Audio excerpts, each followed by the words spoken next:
네, 강프로입니다. 자, 금양 보겠습니다. 금양 오늘 4% 올랐습니다. 자, 근데 여기서 중요한 점 한 가지 먼저 이야기할게요. 저가 이탈을 하는지 안 하는지가 중요하다. 여기서 뭐 수급 가지고 이야기하시는 분들이 있을 것 같아요. 근데 금양은 애초에 세력주입니다. 그리고 여기 보면 외국인들의 매수가 2천억 잡혀 있잖아요. 이게 특별히 모여 있는 그런 구간이 있을 겁니다. 그리고 뭐 특정일에서 뭐 굉장히 큰 폭으로 들어온 그런 상황이 있을 거예요. 여기 11월 30일 뭐 요 날이네요. 뭐 요 날도 그렇고 쭉 올려보면 뭐 200억씩 이렇게 들어온 부분이 있을 텐데, 특별하게 들어온 부분은 뭔가 그 수급상의 이슈가 있어서 그런 거지 이거를 잘못 이해하면 안 돼요. 보세요. 4월 3일 날 2,400억이 들어왔죠. 이런 부분이 발생을 한 거예요. 그러니까 이런 부분에 대한 내용을 가지고 뭔가 뭐 수급상 뭐 되게 개선되어 있다, 이걸 믿지 말라는 거예요. 이 수급을 보면은 우리가 잘못 생각할 수밖에 없어요. 그러니까 이 지분을 옮겨가는 뭐 과정에서 뭐 손바뀜이나 그런 부분에 대한 내용, 그리고 우리가 흔히 얘기하는 검은 머리 외국인, 이런 부분이 발생한 거지, 여기서 뭐 수급이 전환됐으니까 올라갑니다, 그런 생각은 절대 하시면 안 됩니다. 기본적으로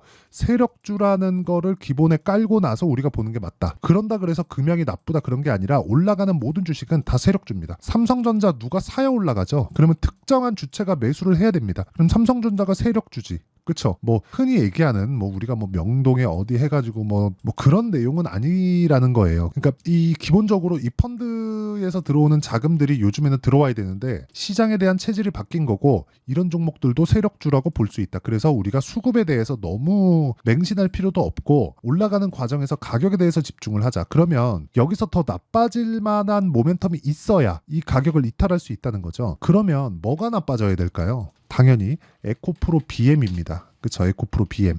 에코프로 BM이 여기서 아예 그냥 작살이 나야 돼요. 자, 개인적으로 제가 한 가지 이야기를 딱 덧붙여서 말씀드리자면, 밸류어 프로그램에 대한 내용이 어저께 확정돼서 발표가 나왔죠. 뭐 그냥 여러 가지 이야기를 쭉 했는데 사실상 전부 다 개소리였고요. 그냥 거의 뭐 자발적인 내용에 맡긴다 이딴 소리 하더라고요. 그러면 이제 6월달 되니까 뭐 공매도 어쩌고 저쩌고 그런 내용들도 나오던데, 이렇게 한번 볼게요. 작년 11월달에 공매도 금지한다는 내용이 발표가 됐고 금양의 주가도 큰 폭으로 상승을 했었던 그런 부분이 있습니다. 이쪽 구간이죠. 근데 이게 농간에 지나지 않는다. 자, 보세요. 4월달에 총선이 있었다는 건 다들 알 겁니다. 그리고 4월달에 총선이 지나고 나서 보니까 11월달에 있었던 뭐 그동안 제가 이런 얘기들을 얼핏 드리기는 했었어요. 작년 11월달부터 진행됐었던 모든 내용이 총선을 겨냥해서 나왔었던 그런 내용이다. 1월달에 밸류업 프로그램까지도. 그렇죠?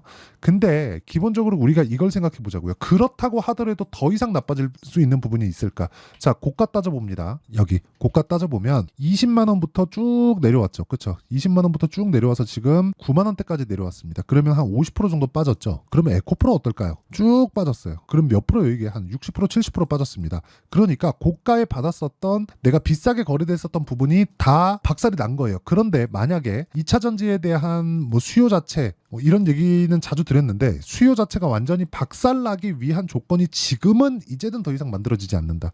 주가는 먼저 반영을 합니다. 그리고 먼저 반영하는 과정에서 호재나 그런 부분들이 있죠. 예를 들어서 금양 같은 경우에 뭐 4695나 그런 부분들, 그리고 뭐 에코프로 같은 경우에 뭐 리튬풀이나 그런 부분들, 이런 부분들이 있지만, 사실상 에코프로도 진짜 진짜 이 말하고 싶은 게 있는데, 이놈들도요, 에코프로 얘네들도 전부 다 물적 분할 다 때려버렸어요. 에코프로에서 에코프로 BM 물적 분할, 에코프로 BM까지는 인적 분할을 했는데 그 뒤에는 모두 다 지금 물적 분할을 다 시켰습니다. 그러니까 올라오는 과정에서 대주주는 엄청난 차익을 본 거예요. 그런데 그런 과정에서도 혹시라도 내가 고가에 물려있고 금양까지도 고가에 물려있다면 우리가 여기서 봐야 되는 내용은, 그쵸, 작년에 뭐 배터리 아저씨나 그런 붐을 일으켰다는 점 알고 있습니다. 근데 저 개인적으로 배터리 아저씨 별로 안 좋아하고요. 뭐 배터리 아저씨가 얘기한 부분에 대해서 사실상 동의하는 부분이 거의 없습니다. 그런데도 불구하고 제가 이렇게 말씀드릴 수 있는 이유는 2차 전지에 대한 수요 자체는 진실이 맞다. 이건 진실이 맞다. 그리고 기본적으로 지금 전기차 시대가 결과적으로는 오겠죠. 이거는 뭐 돈을 벌기 위한 그런 게 아니에요. 정부 단에서 효율을 높이기 위한 그런 작업이 아니라 환경 문제와 직결되는 부분이기 때문에, 이런 부분은 공감대가 형성이 되고, 공감대가 형성이 됐기 때문에 정부 단에서 내용을 진행할 수 있는 거고, 그게 한국 시장만의 문제가 아니라 전체적인 산업군의 변화를 이뤄낼 수 있었다는 겁니다. 테슬라 사실 되게 불편한데 그거 왜 써요? 그렇죠? 환경적인 문제가 없었다면 이렇게 붐을 일으킬 수가 없어요. 그리고 이런 부분에서 하나를 덧붙인 게 뭐예요? 뭐 자율주행이나 그런 부분이다. 아무래도 대용량 배터리가 들어가면 들어갈수록 전자기기에 대한 사용 그 범위가 넓어질 수밖에 없고 활용도도 더 늘어날 수밖에 없기 때문입니다. 그래서 나온 게 4695 배터리나 그런 부분인데 이 4695 배터리에 대한 기술력이나 그런 부분을 따지기 전에 우리가 이걸 생각해 보자고요. 더 이상 나빠질 수 있는 부분이 있는가? 고가에서 60% 70%씩 빠져 있는 지금 주가에서 더 나빠지려면 적자 규모가 아니라 회사가 망해야 됩니다. 그냥 2차 전지 시장 자체가 없어져야 되는데 그런 부분 발생할까요? 그건 아니다. 그건 아니에요. 그렇죠? 자, 테슬라의 움직임을 한번 보자고요. 테슬라 주가 엄청 많이 빠진 거 다들 아실 겁니다.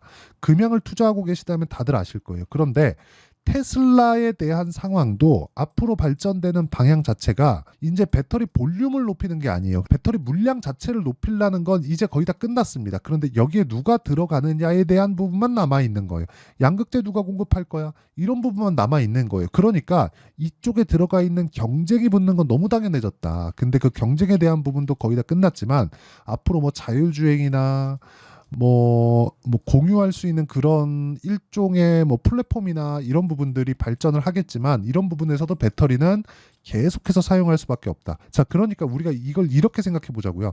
야, 4695 배터리가 엄청난 기술력을 가지고 있던데 이게 아니라 충전에 대한 문제, 더 이상 줄이지 않아도 불편함을 겪지 않을 수 있는 문제들을 해결할 수 있는 방안이 자율주행이나 그런 부분이라는 점, 이런 부분만 이해가 된다면 금양이 지금 추가적으로 나빠질 수 있는 상황은 없다. 자, 보세요. 차가 그냥 지 맘대로 돌아다녀요. 그냥 계속. 근데 지 맘대로 돌아다니고 나는 대중교통 부르듯이 이걸 부르는 거예요. 콜을 딱 불러갖고. 그쵸? 지금 테슬라에서 생각하고 있는 게 내가 차를 사서 공유하면 차가 돈을 벌어다 준다. 이런 개념이잖아요.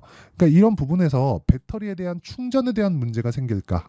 아니, 그런 건 전혀 없다는 거죠. 그냥 출고되어 있는 차가 그냥 계속해서 돌아다니는 거니까. 뭔가 조금 전환해야 될, 그 생각에 전환해야 될 그럴 부분이 있다. 그리고 무엇보다 지금은 전방산업단, 지금 실제 배터리에 대한 완제품이 들어가서 차량에 대한 판매가 되는 그런 부분들, 현대기아차에 대한 주가가 지금 밸류업에 대한 실망 매물 때문에 조금 오늘은 좀 빠졌는데, 이런 현대차, 기아차에서 판매량을 보면 친환경차 판매량이 엄청나게 늘어나고 있습니다. 그러니까 전방산업단에서의 전환점이 나오고 있는 이런 상황에서는 이제 더 이상, 그쵸, 주가가 지금까지도 막 15만 원, 20만 원 이렇게 가 있고 에코프로 BM이 뭐 한 40만 원, 50만 원, 60만 원 이렇게 가 있으면 모를까, 지금 가격에서는 전혀 피해야 될 필요가 없다. 그리고 이런 구간에서 우리가 타점을 잡고 타점을 이해하는 부분이 정말 중요하다. 그거 말고는 정말 중요한 부분이 없습니다.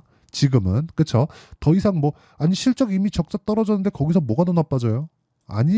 아니라는 거예요. 그렇죠? 그래서 타점에 대한 이해를 하고 내가 효율을 높이는 매매를 하자. 이게 중요하다는 거예요. 어떤 기술력, 뭐 세력들 이런 거 이제는 그만 보자. 자, 이런 쪽으로 내가 막 집중하지 말고 정말 딱 해가지고 타점 잘 잡고 언제 매수해서 언제 팔고 딱, 그래서 딱 그 기간만큼만 보유하고, 보유하는 과정에서 내가 이런 종목군들이 계속 생긴단 말이에요. 이런 종목들을 지속적으로 잡기 위한 노력을 하자는 겁니다. 그래서 그 타점에 대한 부분은 여기 금양의 가격과 단기 보유 전략 원리입니다. 단기 2주입니다. 2주 동안 수익 전환시킬 수 있는 가격에 대한 부분, 그리고 무엇보다 최근에 시장이 너무 안 좋기 때문에 금양에 대한 실시간 타점을 문자로 공유를 해드리도록 할 테니까 구독과 좋아요 눌러주시고요. 상단에 있는 전화번호로 금양, 자, 금양이라고 문자 보내주시면 제가 실시간 타점을 제가 문자로 공유를 해드리고요. 그리고 타점에 대한 이해가 됐을 때 내가 이해할 수 있는 부분, 그쵸? 어떤 식의 매매를 할 수 있는지는 자, 이런 식입니다.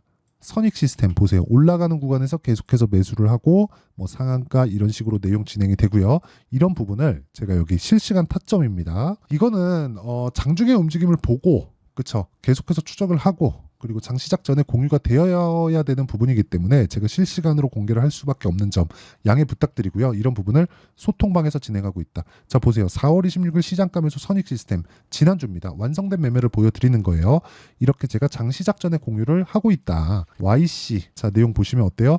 올라가는 구간에서 매수를 했을 때, 그쵸, 계속해서 수익을 발생시키는 그런 부분 20%씩 이렇게 수익을 발생시킵니다. 뭐 다른 종목을 보더라도 마찬가지예요. 뭐 DI나 그런 종목들, 뭐 반도체, 2차 전지 상관할 거 없이 무조건 올라갈 때 매수를 하자. 그래야 내가 물릴 때 물리더라도 한 번은 기회 준다. 이 기회를 와서 배우세요. 그렇죠? 가격대나 이런 부분 내가 잘 못 잡겠다 하시는 분들은 소통방으로 들어오시면 되고, 여기는 구독과 좋아요 눌러주시고 상단에 있는 전화번호로 구독 또는 10억이라고 문자 보내주시면 10억 만들기 프로젝트를 진행하고 있는 강프로의 소통방으로 제가 입장 링크를 보내드리도록 하겠습니다. 자, 내용 정리하면 그렇습니다. 금양 주가 안 좋은 거 맞죠? 근데 에코프로 BM이 움직여야 금양이 움직일 수 있고, 에코프로 BM은 더 이상 나빠질 부분이 없다. 즉 가격이 먼저 반영하는 부분이 다 지나갔다.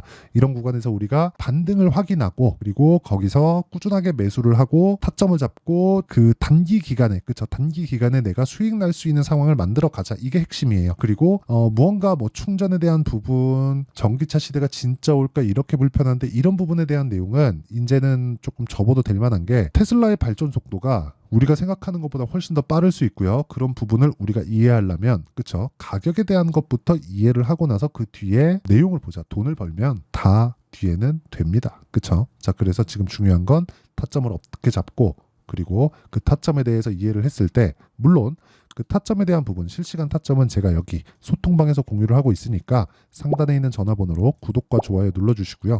어떻게 이해를 하고, 어떻게 분류를 하고, 그리고 어느 정도의 성과가 나올지는 제가 다 이해를 시켜드리도록 할 테니까 영상 끝까지 시청하시고요. 모든 분들이 성공 투자하셨으면 좋겠습니다. 그리고 금양 확인하고 매수해야 될 때가 됐고요. 다음 주에는 아마 타점이 한번 나오지 않을까 이렇게 판단을 합니다. 와서 타점 받아가고 모든 분들이 정말 성공 투자를 하셨으면 참 좋겠습니다. 자, 24년도가 돼도 여전히 시장은 녹록지 못합니다. 이런 상황이 벌어지는 건 어쩔 수 없습니다. 이런 상황에서도 수익이 나는 종목들의 구조는 변하지 않습니다. 즉 대시세 종목에 대한 구조는 변하지 않는다는 거고, 실제 제가 소통방에서 지속적으로 이야기를 드리고 있는 내용도 대시세 종목이나 시장 주도주를 공략하는 건 철저하게 가격 분석을 하라고 이야기를 드리고, 가격 분석 이후에는 이슈에 대한 파악, 그리고 이슈를 파악하고 나서는 다시 내가 얼마에 매수할지 그 타점에 대한 부분을 지속적으로 언급을 하고 있습니다. 자, 근데 생각해 보세요. 1월 달에 시장이 굉장히 어려웠습니다. 어려운 상황에서의 어떤 종목들이 강했냐 보면 반도체와 그리고 바이오입니다. 자, 실제 여기 보면요. HLB에 제가 실제 매매한 내용을 띄워놓고 보여드리고 있는데, 1월 22일부터 매매를 시작해서 4일 동안 31%의 수익 마감이 됐고요. 그리고 여전히 신고가 종목입니다. 자, 그리고 그 다음 어보브 반도체, 이름을 보시다시피 반도체 종목이죠. 그리고 AI 반도체는 지속적으로 강세를 보이고 있습니다. 이 종목도 신고가를 먼저 달성한 이후에 제가 21%의 단기간에 21%의 큰 수익을 내고 마감이 됐습니다. 다시 재공략을 준비하고 있고, 이런 부분은 소통방에서 다 공유를 해드립니다. 자, 그리고 그 다음 코세스. 자, 코세스 같은 종목도 당연히 그쵸, 신고가 종목이고요. 그리고 반도체 종목입니다. 이 종목도 영업일 기준에서 이틀 동안 대략 한 15%의 수익 마감이 됐습니다. 내용을 한번 보시면 어떻습니까? HLB를 포함해서 뭐 30%, 20%, 뭐 15% 이런 식의 수익이 지속적으로 발생하고 있는데, 이 세 종목 모두 다 신고가 종목이고 1월 달에 시장이 약세를 보이고 있는 구간에서도 강했었던 그런 종목입니다. 특징점이 하나 있는데, 그 이슈에 앞서서 가격이 먼저 반영했다는 거죠. 자, 근데 그게 기업 밸류업 프로그램이라고 하죠. 그 종목들도 마찬가지입니다. 오늘은 그 부분에 대해서 이야기를 드릴 텐데, 그렇게 제가 가격을 먼저 보고 이슈에 대해서 파악하는 이유는 결과적으로는 큰 시세를 먹기 위한 사전 준비 작업입니다. 실제로 큰 시세를 먹기 위해서 사전 준비 작업을 했을 때 여기 레인보우 로보틱스 127%, 그리고 ISC 98%, 그리고 한미반도체 97%의 큰 수익을 내는 상황을 만들 수 있습니다. 어떤 식으로 소통방에서 진행됐는지, 그쵸, 그 상황을 제가 이야기를 드린 건데, 이런 상황도요 당연히 신고가를 공략했을 때 가능한 겁니다. 자, 그러면 이번에도 마찬가지입니다. 그쵸, 정부 주도의 코리아 디스카운트 해소 방안이 2월 달에 발표를 하고요. 그리고 2월 달에 발표된 내용을 토대로 주가가 움직이는 게 아니라 이미 움직인 내용이 있죠. 실제 이 내용은 크게 중요한 게 아니라는 겁니다. 실제 움직인 내용을 보면, 자, 기아차입니다. 실제로 12월 달에 신고가를 만들어 놓고 정부에서 입김을 불어 넣으니까 순식간에 기아차를 포함해서 현대차 같은 거대 기업들의 주가가 2주도 채 되지 않아서 40% 정도의 큰 시세를 냅니다. 자, 그러면 우리는 어떤 종목을 봐야 될까요? 이슈를 파악해야 되는 것도 맞지만 철저하게 가격에 맞춰서 매매를 해야 되는 게 당연히 중요합니다. 정부가 주도하는 정책 방향이 있겠죠. 그 방향에 맞춰서 우리가 종목을 찾을 필요가 있다.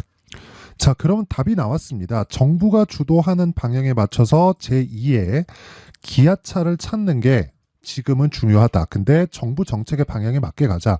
그랬을 때 앞서서 제가 보여드렸었던 내용인 여기 레인보우 로보틱스 127% 그리고 ISC 98% 그리고 한미반도체 97%와 같은 수익을 낼 수 있습니다. 물론 시간에 대한 부분은 최소 2주의 시간이 필요하고요. 그리고 최장 3개월 안에 끝내야 됩니다. 자, 기아차의 시세를 보셨던 것과 같이 2월 달에 정부 정책의 방향이 결정되고요. 바로 3월 달이면 시행입니다. 자, 그러면 우리는 거기에 맞춰서 당연히 종목을 찾아야 되고 제가 제2의 기아차를 찾아놨습니다. 제가 아까 전에 소통방에서 이야기를 드렸었던 내용 다 공개를 해드렸는데 그 내용처럼 종목만 받고 싶다 하시는 분들은요. 상단에 있는 제 전화번호로 대시세, 자, 대시세라고 문자를 보내주시면 정부 정책의 방향에 맞는 종목을 모든 분들에게 무료로 공개를 해드리도록 하겠습니다. 자, 제가 원하는 건 채널 성장이 목적입니다. 자, 그래서 구독과 좋아요 꼭 좀 부탁드리고요. 모든 분들이 정부 정책에 맞는 방향으로 매매를 이어가서 큰 수익 보셨으면 좋겠습니다.